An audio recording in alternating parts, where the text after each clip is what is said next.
Bismillahirrahmanirrahim. Edduwa gy'osoma ng'ogenda okusala ekisolo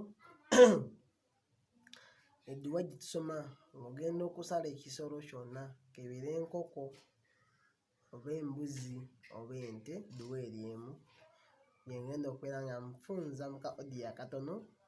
Tugamba nti bisimillahi Allahu akbar, bisimillahi Allahu akbar. Amakulu g'ebigambo ebyo tugamba nti bisimillahi ku linnya lya Allah, Allahu akbar, Allah is the great, Allah yasinga.